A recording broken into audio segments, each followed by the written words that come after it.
उसने एक फकीर के हाथ में एक चमकती हुई चीज देखी। पूछा, क्या है? वह फकीर बोला, बताऊंगा नहीं, बता नहीं सकूंगा। यह राज बताने का नहीं। लेकिन सिकंदर जिद पे अड़ गया। उसने कहा, हार मैंने माननी जीवन में कभी सीखी नहीं, जानकर रहूंगा।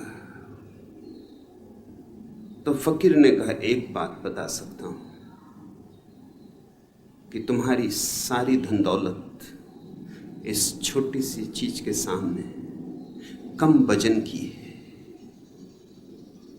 सिकंदर ने तत्क्षण एक बहुत विशाल तराजू बुलाया और लूट का जो भी उसके पास सामान था, हीरे जवाहरात थे, सोना चांदी था, सब उस तराजू के एक पलवे पे चढ़ा दिया। और उस फकीर ने उस चमकदार छोटी सी चीज को दूसरे पलवे पर रख दिया। उसके रखते ही फकीर का पलवा नीचे बैठ गया और सिकंदर का पलवा ऊपर उठ गया, ऐसे कि जैसे खाली हो। सिकंदर किम कर्तव्य विमूढ़ हो गया। झुका फकीर के चरणों में और कहा, कुछ भी हो, नतमस्तक हूं, लेकिन राज मुझे कहो। फकीर ने कहा, राज कहना बहुत मुश्किल है, कहा नहीं जा सकता, इसलिए नहीं कह रहा हूं। लेकिन तुम झुके हो, इसलिए एक बात और बताया देता हूं। एक चुटकी धूल उठाई रास्ते से और उस चमकदार चीज पर डाल दी, और न मालूम क्या हुआ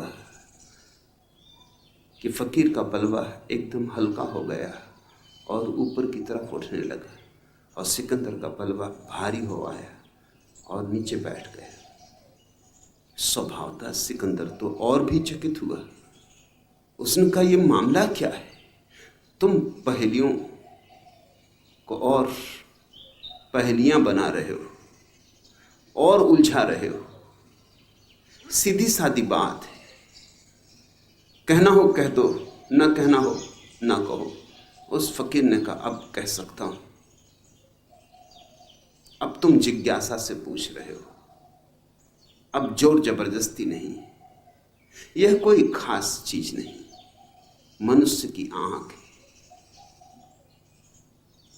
धूल पड़ जाए 2 कौड़ी की, धूल हट जाए तो इससे बहुमूल्य और कुछ भी नहीं। सारी पृथ्वी का राज्य भी नहीं, सारी धन दौलत फीकी है। संबोधि का अर्थ होता है नरेंद्र, तुम्हारे भीतर की आंख। और कुछ ज्यादा कठिनाई की बात नहीं, थोड़ी सी धूल पड़ी है, सपनों की धूल। धूल भी सच नहीं, विचारों की धूल, कल्पनाओं की धूल, कामनाओं की धूल। धूल भी कुछ वास्तविक नहीं, धुआं धुआं है, मगर उस धुएं ने तुम्हारी भीतर की आंख को छिपा लिया। जैसे बादल आ जाएं और सूरज छिप जाए, बादल छट जाएं और सूरज प्रकट हो जाए। बस इतना ही अर्थ है संबोधि का। बादल छट जाएं और सूरज प्रकट हो जाए। तुम सूरज हो, बुद्धत्व तुम्हारा स्वभाव है, मगर खूब तुमने बादल अपने चारों तरफ सजा लिए। न मालूम कैसी कैसी कल्पनाओं के बादल, न मालूम कैसी कैसी कामनाओं के बादल, जिनका कोई मूल्य नहीं, जो कभी पूरे हुए नहीं, जो कभी पूरे होंगे नहीं। मगर तुम उस सब से घिरे हो जो नहीं है और नहीं होगा, और उससे चूक रहे हो जो है और जो सदा है और सदा रहेगा। संबोधि का अर्थ होता है जो है उसमें जीना, जो है उसे देखना, जो है उससे जुड़ जाना, जो नहीं है उस पर पकड़ छोड़ देना। अतीत नहीं है और हम अतीत को पकड़े हुए, बीत गया कल हम कितना संभाल कर रखे हुए, जैसे हीरे जवाहरातों को कोई संभाले। राख है, अंगारा भी नहीं, अब सब बुझ चुका। जैसे कोई लाशों को ढोए, ऐसा हमारा अतीत है।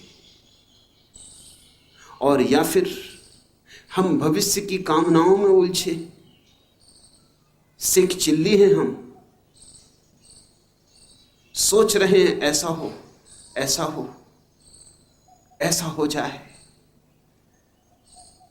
कितने सपने तुम फैलाते हो, कितने सपनों के जाल बुनते हो, और इन दो चक्कियों के पाटों के बीच जो दोनों नहीं है, अतीत नहीं है, नहीं हो चुका, भविष्य नहीं है, अभी हुआ ही नहीं, इन दो नहीं के बीच जो है वर्तमान का छोटा सा क्षण, वो दबा जा रहा है।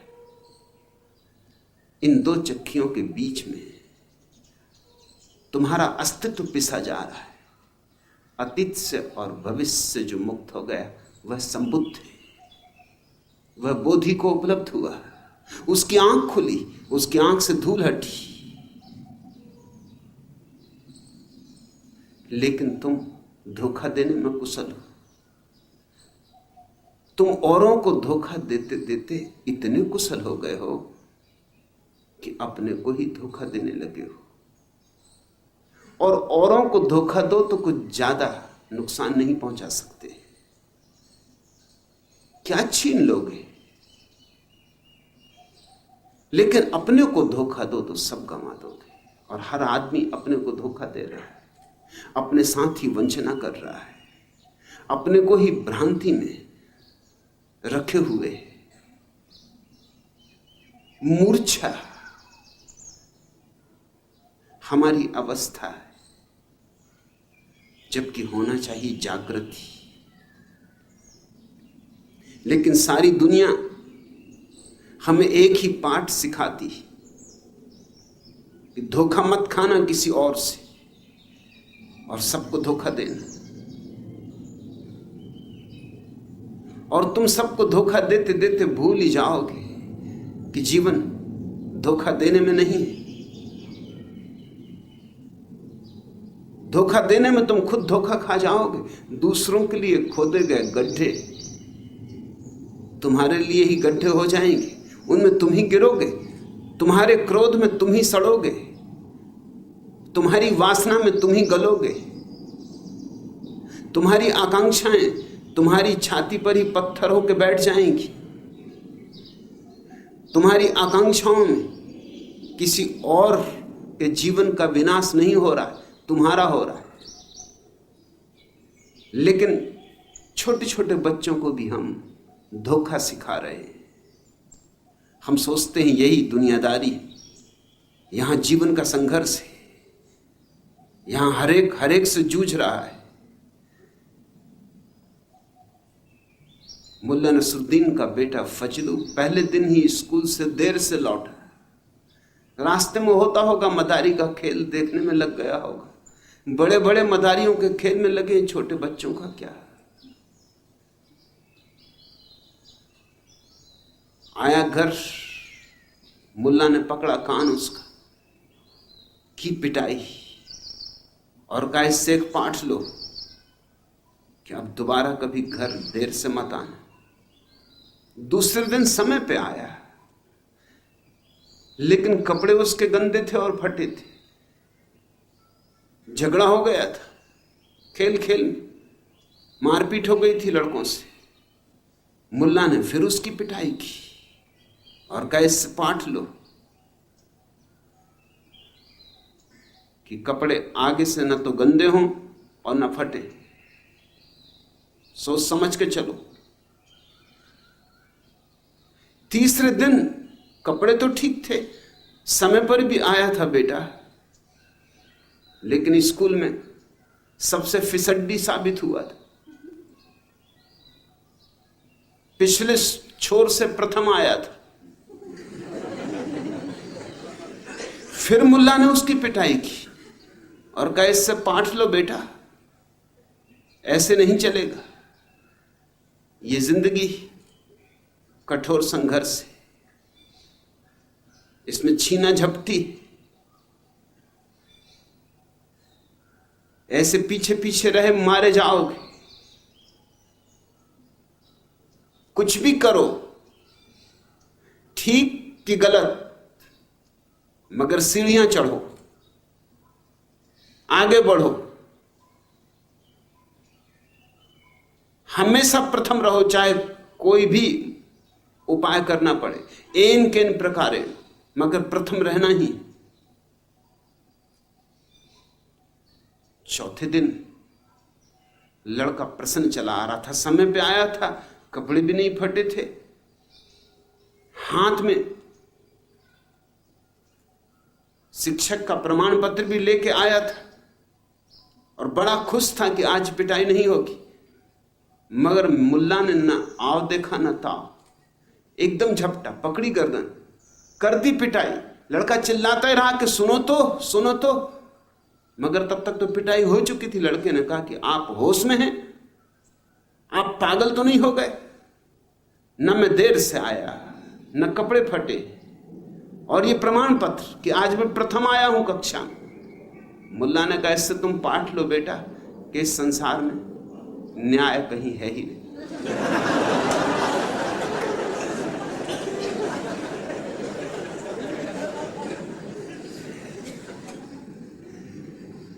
प्रत्येक व्यक्ति दीक्षित हो रहा है इस तरह, प्रत्येक व्यक्ति दीक्षित किया जा रहा है इस तरह। माता पिता कर रहे हैं, परिवार कर रहा है, शिक्षक कर रहे हैं, पंडित पुरोहित कर रहे हैं, राजनेता कर रहे हैं। बेईमानी, धोखाधड़ी हमारी जीवन की शैली, इसलिए हम चूक रहे हैं उससे जो हमारा धन, जो हमारी वास्तविक संपदा है। हम में से कोई भी गरीब नहीं, हम में से कोई भी भिखारी नहीं। परमात्मा भिखारी पैदा करता ही नहीं। परमात्मा भिखारी पैदा करना भी चाहे तो नहीं कर सकता है। परमात्मा जिसे भी बनाएगा उसे सम्राट ही बनाएगा। उसके हाथों से सम्राट ही निर्मित हो सकते हैं। तुम भी सम्राट हो, इसे जान लेना संबोधि है। तुम भी मालिकों के मालिक हो, इसे पहचान लेना बुद्धत्व है। तुम्हारे भीतर एक लोक है, अकूत संपदा का, अपरसीम आनंद का, रहस्यों का, कि उघाड़े जाओ कितने, कभी पूरे उघाड़ ना पाओगे। ऐसी अनंत श्रृंखला है उनकी। इतने दिए जल रहे हैं भीतर, इतनी रोशनी है, और तुम अंधेरे में जी रहे हो क्योंकि तुम्हारी आंखें बाहर अटकी।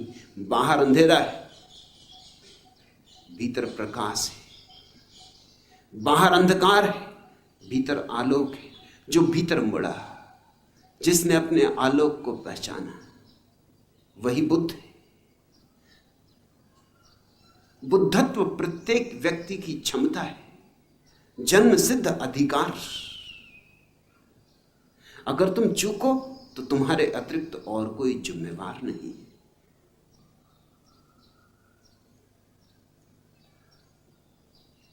और तुमने पूछा है नरेंद्र, संबोधि दिवस पर आपका संदेश क्या है?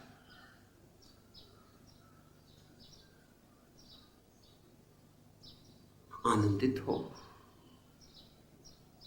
आनंद बांटो, और जो आनंदित है वही आनंद बांट सकता है। स्मरण रखो। दुखी दुखी बांट सकता है। हम वही बांट सकते हैं जो हम हैं। जो हम नहीं हैं उसे हम चाहें तो भी नहीं बांट सकते। इसलिए तो इस दुनिया में लोग ऐसा नहीं है कि दूसरों को सुख नहीं देना चाहते। कौन माँ बाप अपने बच्चों को दुख देना चाहता है? कौन पति अपनी पत्नी को दुख देना चाहता है? कौन पत्नी अपने पति को दुख देना चाहती है?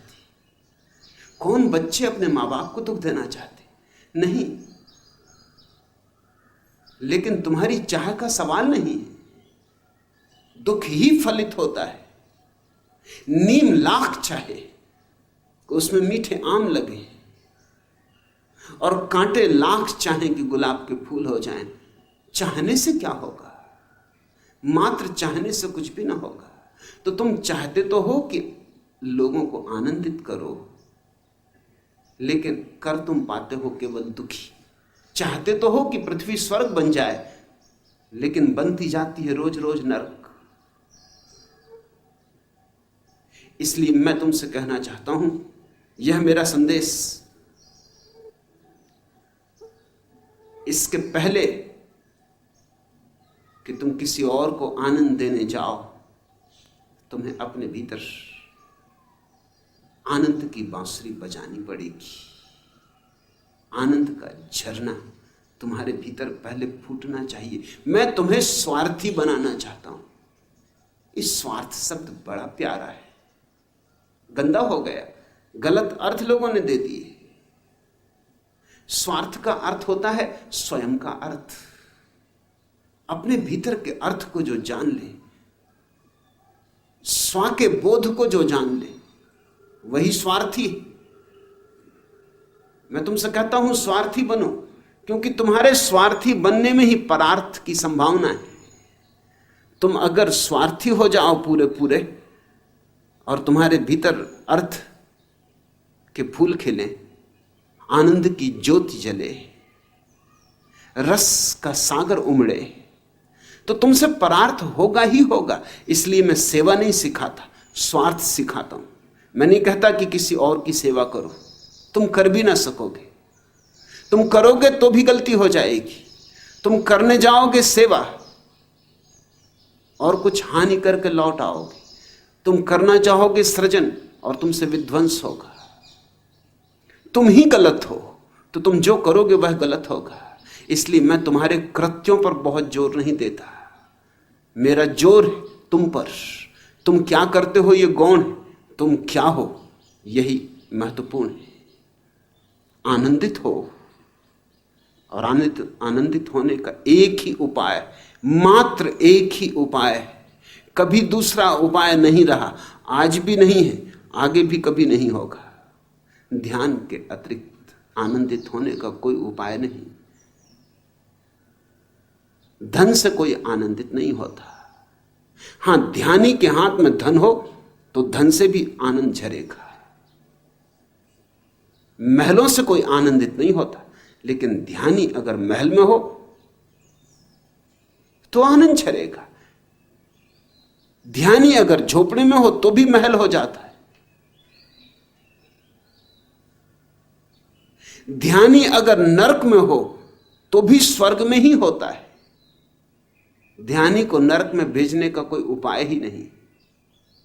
वह जहां है वहीं स्वर्ग है, क्योंकि उसके भीतर से प्रतिपल स्वर्ग आविर्भूत हो रहा है। उसके भीतर से प्रतिपल स्वर्ग की किरणें चारों तरफ झर रही हैं। जैसे वृक्षों में फूल लगते, ऐसे ध्यानी में स्वर्ग लगता है। मेरा संदेश है, ध्यान में डूबो। और ध्यान को कोई गंभीर कृत्य मत समझना। ध्यान को गंभीर समझने से बड़ी भूल हो गई। ध्यान को हल्का फुल्का समझो, खेल खेल में लो। हंसीबा खेलीबा करीबा ध्यानम, गोरखनाथ का ये वचन याद रखना। हंसो खेलो और ध्यान करो। हंसते खेलते ध्यान करो। उदास चेहरा बना के, अकड़ के, गुरु गंभीर होकर, धार्मिक होकर, मत बैठ जाना, इस तरह के मुर्दों से पृथ्वी भरी। वैसे लोग बहुत उदास हैं और तुम और उदासीन होकर बैठ गए। क्षमा करो, लोग वैसे ही बहुत दीनहीन हैं, अब और उदासीनों को ये पृथ्वी नहीं सह सकती। अब पृथ्वी को नाचते हुए गाते हुए ध्यानी चाहिए, आह्लादित। एक ऐसा धर्म चाहिए पृथ्वी को जिसका मूल स्वर आनंद हो, जिसका मूल स्वर उत्सव हो। अब तक के सारे धर्म उदास थे। बुद्ध उदास नहीं थे, न क्राइस्ट उदास थे, न महावीर उदास थे, मगर उनके आसपास जो लोग इकट्ठे हुए वो सब उदास लोग थे। उनके आसपास जो लोग इकट्ठे हुए वो सब बीमार थे, वो गलत कारणों से उनके पास इकट्ठे हो गए थे। इसमें उनका कोई कसूर भी नहीं। अब बुद्ध करें भी क्या? और अक्सर ऐसा होता है कि जब भी कोई बुद्ध पुरुष होगा तो सब तरह के विक्षिप्त, सब तरह के रुग्ण, सब तरह के मानसिक बीमारियों से ग्रस्त लोग उसके आसपास इकट्ठे होने लगेंगे, इस आशा में कि होगा कोई चमत्कार, इस आशा में कि और कहीं तो कोई चिकित्सा न हो सकी, अब शायद चिकित्सा हो जाए, अब शायद बुद्ध में मिल जाए चिकित्सक, शायद बुद्ध के वचनों में मिल जाए औषधि। पंडित इकट्ठे होंगे क्योंकि बुद्ध के वचनों की खबर दूर दूर तक फैलने लगेगी, और पंडित इसी उत्सुकता में रहता है कि सूचनाएं इकट्ठी करे। पंडित को ज्ञान से कोई प्रयोजन नहीं, न ध्यान से प्रयोजन है, वो सूचना का संग्राहक है। बस सूचनाएं इकट्ठी करता है, सुंदर सुंदर वचन इकट्ठे करता है, सुभाषित इकट्ठे करता है। खुद तो भीतर जैसा है वैसा ही रहता है, स्मृति में संजो लेता है, प्यारे वचनों को कंठस्थ कर लेता है। फिर यही पंडित बाद में उत्तराधिकारी हो जाता है। बुद्ध के जाने के बाद यही उनके वचनों को दोहरा सकता है, यही उनकी धरोहर का मालिक होता है। और वे रुग्ण लोग जो बुद्ध के पास आए थे, वे उदास लोग, बीमार लोग, हारे थके लोग, पलायनवादी जो घबरा गए थे और भाग गए थे, जो जिंदगी में जीत ना सके थे और संघर्ष करने की जिनकी क्षमता भी ना थी, जो कायर थे, वे इकट्ठे हो गए थे। उन कायरों की जमात धर्म बनती, और वे ही फिर धर्म की व्याख्या करेंगे, धर्म को अर्थ देंगे। तो जीसस और जीसस के पीछे बने हुए धर्म में जमीन आसमान का फर्क होता है। महावीर में और जैन धर्म में दुश्मनी होती, बुद्ध में और बौद्धों में कोई नाता नहीं, कोई मैत्री नहीं। और फिर ये जो पंडित और पागल और उदासीन और पलायनवादी लोगों का समूह इकट्ठा खड़ा होता है, ये हजार तरह के उपद्रव खड़े करता है, ये एक दूसरे से लड़वाता है। हिंदू मुसलमान से लड़ते, मुसलमान ईसाइयों से लड़ते, सब एक दूसरे की गर्दन काटने में लगे रहते। समय कहां, फुर्सत कहां कि अपने भीतर झांके। पहले दूसरों का सफाया करना है, पहले सारी पृथ्वी पर अधिकार करना है, तो धर्म राजनीति बन जाता। जहां भी बीमार आदमी होंगे वहां राजनीति आ जाएगी। राजनीति बीमार आदमी की दुर्गंध है और धर्म स्वस्थ मनुष्य की सुगंध है। मगर जब भी स्वस्थ मनुष्य होता है कोई, तो यह उपद्रव होना शुरू हो जाता है। मैंने सुना है कि शैतान के शिष्य एक दिन भागे हुए शैतान के पास पहुंचे और उन्होंने कहा, मालिक जल्दी करो जल्दी करो, पृथ्वी पर एक आदमी को फिर सत्य उपलब्ध हो गया है, एक आदमी फिर बुद्धत्व को उपलब्ध हो गया है। शैतान ने कहा, तू घबरा मत, चिंता न कर, कोई जल्दी नहीं। शैतान का शिष्य बोला, जल्दी नहीं है? अगर उसने सत्य की उद्घोषणा कर दी तो हमारा सारा कारोबार बंद हो जाएगा। शैतान ने कहा, अरे पागल, हमने पंडित बिठा रखे, पुरोहित बिठा रखे, वो उसे सत्य की घोषणा करने देंगे तब ना? वो पहुंच चुके हैं, वो चारों तरफ इकट्ठे, उन्होंने उसके वचनों की व्याख्या करनी शुरू कर दी। वो कुछ भी कहे, पंडित उसकी व्याख्या कर रहे हैं कि यही तो उपनिषद में लिखा है, यही गीता में लिखा है, यही तो शास्त्रों का सार है। उस शास्त्रों में सब डुबा देंगे उसके सत्य को। तुम फिक्र मत करो, हमारा काम पंडित सदियों से करते रहे, हमें खुद सीधे जाने की जरूरत नहीं। और सब तरह के पागल इकट्ठे हो गए। जल्दी ही वहां सब तरह की राजनीति चलेगी, प्रतियोगिता चलेगी, गला घोंट प्रतियोगिता पैदा होगी, और जल्दी ही वे एक दूसरे से लड़ेंगे, एक दूसरे को मारेंगे, काटेंगे, पीटेंगे, और सदियां बीत जाती, उपद्रव जारी रहते। यहूदियों ने जीसस को सूली दी, 2000 साल हो गए, मगर संघर्ष अभी भी खत्म नहीं हुआ है। यहूदी अभी भी जीसस को ज्ञानी मानने को तैयार नहीं। यहूदियों के पंडित मानने दें तब ना। जीसस जैसे प्यारे व्यक्ति को भी यहूदी ज्ञानी मानने को राजी नहीं हो पाते। यहूदियों का कसूर नहीं, वो बीच में खड़े हुए पंडित पुरोहित, वो व्याख्या कर रहे हैं कि ये जीसस खतरनाक आदमी, इसने तो भ्रष्ट किया, इसने तो हमारे शास्त्रों को तहस नहस कर दिया, इसने हमारी परंपरा को उखाड़ दिया, इसके कारण ही तो हम बर्बाद हुए। और स्वभाव था, ईसाई दुश्मन है यहूदियों के, 2000 साल से बदला ले रहे हैं। एक आदमी को सूली क्या लगा दी थी, लाखों लोगों को सूली लगा दी है ईसाइयों ने, बदला अभी तक चुका ही नहीं, बदला चलता ही जा रहा है। यहूदी 2000 साल से सूली पर लटके हुए, एक आदमी को सूली पर लटकाने का फल भोग रहे हैं। मैंने सुना है अमेरिका में यह घटना घटी। 2 हिप्पी, महा हिप्पी कहना चाहिए, बहुत भूखे थे, पैसा पास न था, कुछ और उपाय सूझता न था, लेकिन देखने दाखने में बाल लंबे थे, दाढ़ी थी, बिल्कुल जीसस जैसे मालूम होते थे। तो उन्होंने सोचा कि एक उपाय करें।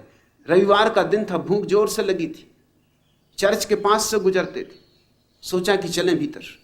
प्रोटेस्टेंट चर्च था। तो उन्होंने एक तैयारी की, एक नाटक रचा। एक यहूदी, एक युवक ने 2 लकड़ियां जोड़ के क्रॉस बनाया, उसको कंधे पर रखा, वो पीछे हुआ और एक युवक आगे। पहला युवक अंदर प्रविष्ट हुआ, उसने कहा, रास्ता दो, प्रभु का आगमन हो गया है, महाप्रभु आ रहे हैं, रास्ता दो। ईसाइयों ने देखा, बिल्कुल जीसस जैसे आदमी मालूम हो रहे थे, एकदम पैरों पर गिर पड़े, सूली भी लिए हुए। जल्दी से दान लोगों ने दिया, कोई 40-50 डॉलर इकट्ठे हुए, बड़े खुश हुए, दोनों बाहर निकले। उन्होंने कहा, ये तो बड़ा गजब का काम, ये धंधा अच्छा, 1 सप्ताह चल जाएगा, दूसरे सप्ताह दूसरे चर्च में, दूसरे सप्ताह एक कैथोलिक चर्च के सामने पहुंचे। वही ढंग, अब थोड़ा और भी संभाल लिया था ढंग को, अभ्यास भी कर लिया था। पहला युवक भीतर घुसा, उसने जोर से घोषणा की, सावधान, जो वचन दिया था वह पूरा हो रहा है, प्रभु का आगमन हो चुका है, वो आ रहे हैं, रास्ता दो। और तब दूसरा युवक सूली लिए हुए भीतर प्रविष्ट हुआ। तहलका मच गया, स्त्रियां तो गस्त खा के गिर गई। पुरुषों ने एकदम चरण पकड़ लिए, नोटों की वर्षा हो गई। कोई 100-150 डॉलर लेके दोनों बाहर निकले। बड़े खुश थे कि तो बड़ा गजब का काम हुआ, पहले से क्यों नहीं सूझा।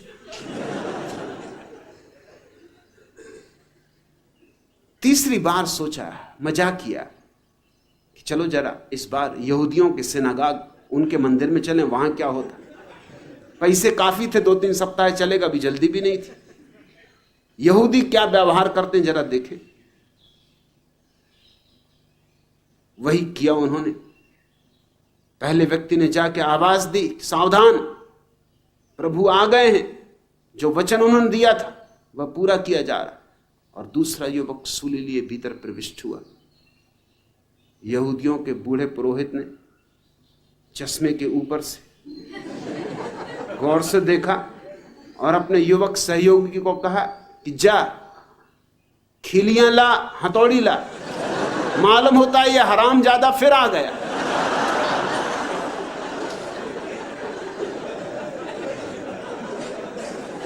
दो 2000 साल हो गए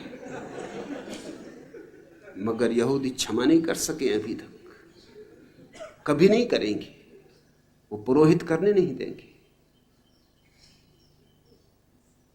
धर्म तो एक है, धर्म दो कैसे हो सकते जब विज्ञान ही दो नहीं होते।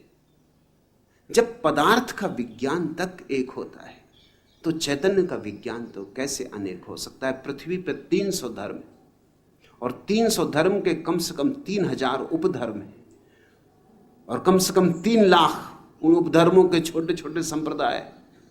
इतने छोटे छोटे संप्रदाय कि उनके नाम भी याद रखना मुश्किल है।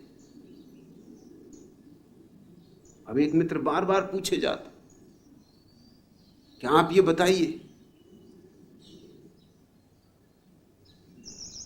गहोई समाज का किसने निर्माण किया।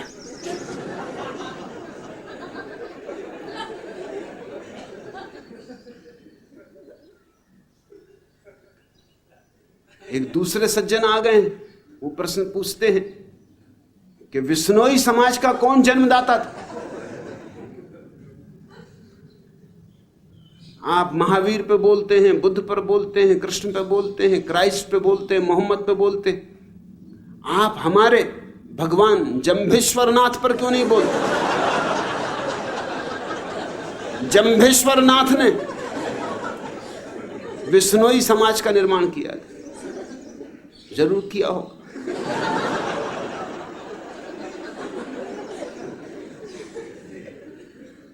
एक से एक उपद्रव,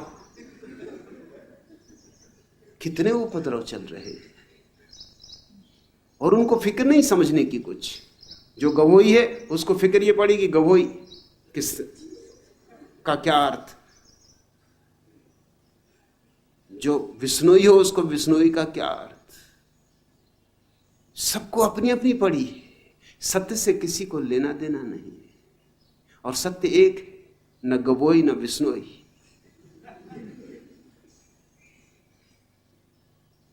और वह सत्य एक तुम्हारे भीतर छिपा है, न वेद में है, न कुरान में, न बाइबल में। ध्यान से उस सत्य को खोजो। ध्यान का अर्थ है शांत हो, मौन हो, भीतर जागो। तुम भी संबुद्ध हो सकोगे। जरा सा श्रम चाहिए, जरा सा रुख परिवर्तन चाहिए। जितनी शक्ति तुम बाहर दौड़ने में लगा रहे हो, जितनी शक्ति तुम व्यर्थ की चीजों को संग्रहित करने में लगा रहे हो, उसका 10वां हिस्सा भी अगर तुम भीतर बैठने में लगा दो तो क्रांति हो जाए। तो हजार हजार सूरज तुम्हारे भीतर भी उग आए, तुम्हारे भीतर भी नृत्य हो, संगीत हो, तुम्हारे भीतर भी आनंद के फव्वारे फूटे, हंसी की फुलझड़ियां छूटे, रास महारास रचे, तुम्हारे भीतर भी फाग हो, रंग झरे, पिचकारियां भरी जाएं, गुलाल उड़े, ऐसे ही मर जाना है? जीवन को बिना जाने मर जाना है? अधिक लोग ऐसे ही मर जाते, जीते ही नहीं और मर जाते। इतना ही कष्ट करो कि बिना जिए नहीं मरेंगे, जीवन को जानकर ही विदा होंगे। और आश्चर्य की बात तो यह है कि जो जीवन को जान लेता है उसकी फिर कोई मृत्यु नहीं। जीवन को जान लिया तो प्रभु को जान लिया, तो शाश्वत को जान लिया, तो सत्य को जान लिया।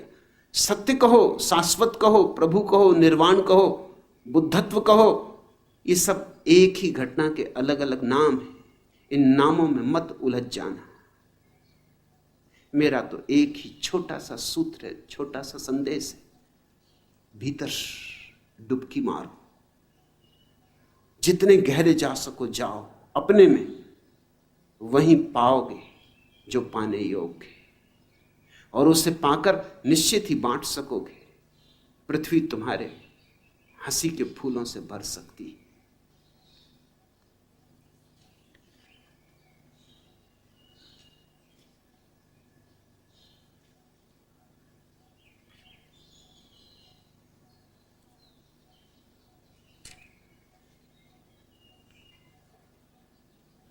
दूसरा प्रश्न, भगवान, जैसा आपने कहा कि जब हम सब जाग जाएंगे उस दिन आप हंसेंगे, क्या इसका यह अर्थ नहीं हुआ कि हम आपको कभी हंसते नहीं देख सकेंगे? शिला,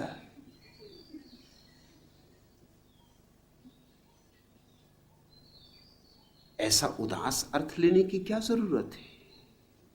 क्यों नहीं तुम सब जाग सकोगे?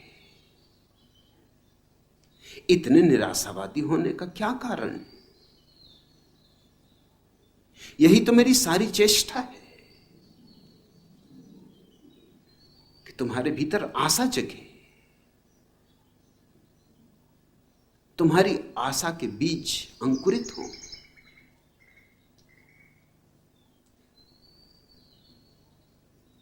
मुल्ला नसरुद्दीन के दो बेटे, एक आशावादी एक निराशावादी, परेशान है। एक मनोवैज्ञानिक से सलाह ली कि क्या करूं। मनोवैज्ञानिक ने कहा, ऐसा करो, यह दिवाली आ रही, जो आशावादी है उसको एक कमरे में रखो, कमरे में घोड़े की लीद ही लीद भर दो,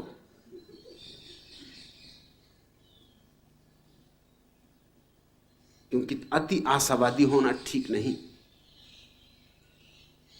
लीद की बदबू और कमरे में लीद ही लीद देख के थोड़ी तो निराशा पैदा होगी ही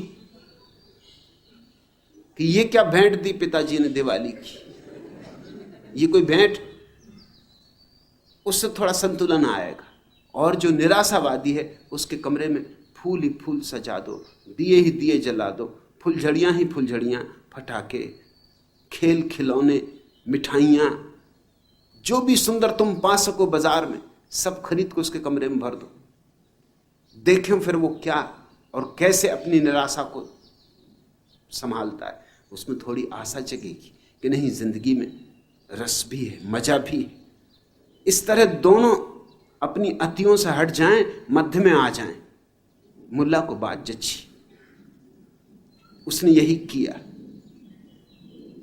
2 घंटे बाद गया पहले कमरे में जिसमें फूल सजाए थे, दिए जलाए थे, खिलौने रखे थे, और निराशावादी बेटे को छोड़ा था। निराशावादी बेटा बीच में पद्मासन लगाए बैठा था, बिल्कुल उदास, आंसू टपक रहे थे। उसने पूछा कि बेटा तू रो रहा है, मिठाइयां वैसी की वैसी रखी, खिलौने तूने छुए नहीं, फुलझड़ियां फटाके वैसे के वैसे रखे, मामला क्या है? उस बेटे ने कहा, मैं रो रहा हूं इसलिए कि मिठाइयों से क्या होगा, अरे जरा सा स्वाद और फिर पेट में दर्द और फिर बदहजमी। ये कष्ट मैं बहुत भोग चुका, अब धोखे में आने वाला नहीं हूं। ये मिठाइयां नहीं, ये जहर है। बाप ने कहा इतने सुंदर फूल, उसने कहा कितनी देर लगेगी मुरझाने में, अभी हैं अभी मुरझा जाएंगे, इनका क्या भरोसा। अरे क्षणभंगुर है। नसरुद्दीन भी मुश्किल में पड़ा कि इससे करो क्या। और उसने कहा कि खेल खिलौने, उसने कहा खेल खिलौना का क्या है, छुए के टूटे, खेल ही खिलौने। और फुलझड़ी फटाके, उसने कहा क्या हाथ पैर जलवाने। अखबारों में देखते नहीं हर दिवाली पे कितने बच्चे मर जाते, तुम क्या मेरी जान लेने के पीछे पड़े हो। इसलिए तो मैं रो रहा हूं कि ये बाप है कि हत्यारा है।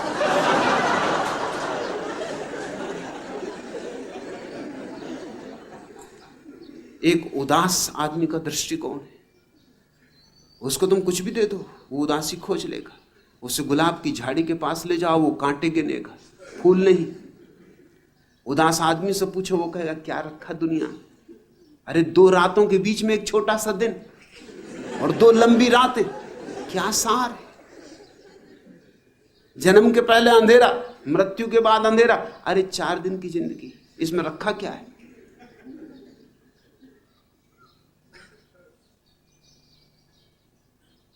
यूं कट जाएगी, पानी की लहर है जिंदगी तो। और तुम्हारे साधु महात्मा भी इसी वर्ग के निराशावादी, जिन्हें जीवन में सब जगह कांटे दिखाई पड़ेंगे, अंधेरा दिखाई पड़ेगा, जो कसम लिए बैठे हैं कि फूल देखेंगे ही नहीं, और देखेंगे भी तो फूल में भी दोष खोज लेंगे। फिर उसने सोचा कि देखो आशावादी का क्या हुआ। उस बेचारे पे उसे भी दया आ रही थी कि इस मूर्ख के लिए मैंने इतना किया और इसने ये जवाब दिया। उसकी क्या हालत, थोड़ा डरा भी कि कहीं एकदम मारपीट पे उतारू ना हो जाए, क्योंकि जब ये रो रहा है और कह रहा है कि तुम क्या हत्यारे हो, तो उसके कमरे में तो लीद भरी। मगर जब उसने उसका कमरा खोला तो दंग रह गए। वो तो लीद में उछाल रहा है और अंदर घुस के लीद के कुछ खोज रहा है और इतना आनंदित हो रहा है। नसरुद्दीन ने पूछा कि क्या हो रहा, तू इतना खुश क्यों हो रहा। उसने कहा कि जहां इतनी लीद वहां घोड़ा भी कहीं ना कहीं होगा, मैं घोड़े को खोज रहा हूं।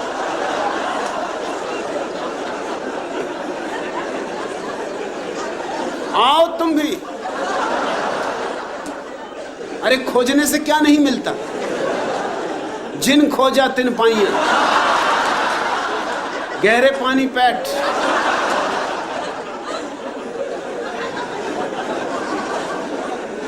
शीला तू भी खूब पागल। तू कह रही कि जैसा आपने कहा कि जब हम सब जाग जाएंगे उस दिन आप हंसेंगे, तो क्यों नहीं जाग जाएंगे सब। जब सब सो सकते हो तो जाग क्यों नहीं सकते। जब सब रो सकते हो तो हंस क्यों नहीं सकते। यही आंखें रोती हैं, यही आंखें हंसती हैं, यही आंखें सोती हैं, यही आंखें जगती हैं।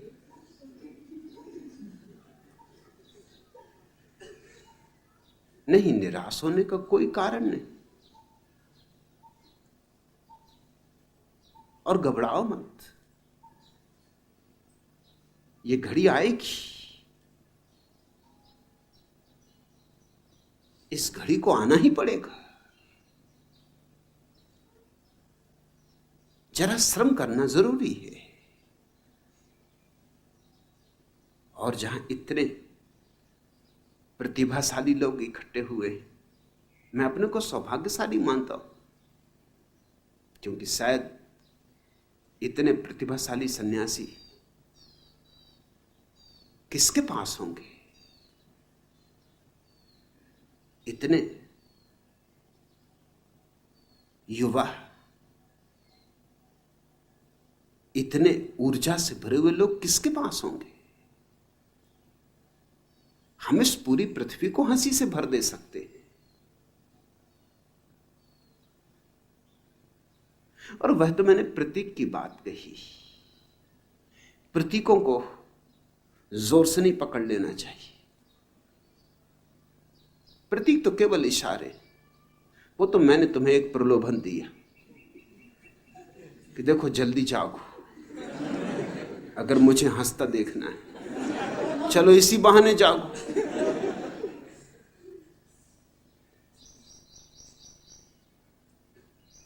नहीं जागोगे, जिद्दी कर रखी होगी तुमने, तो भी मैं हंसूंगा।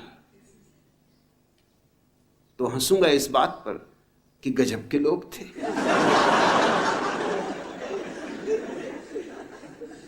हठी योगी थे, कसम खा के पैदा हुए थे कि चाहे कुछ भी हो जाए हिलेंगे डुलेंगे नहीं।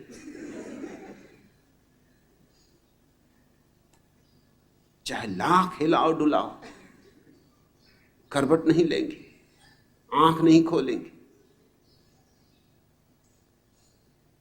कितना ही चिल्लाओ, कितना ही पुकारो, सुन भी लेंगे तो अनसुनी कर देंगे। होश में भी आ जाएंगे तो कहे जाएंगे कि हम बेहोश। वह तो मैंने प्रतीक की बात कही,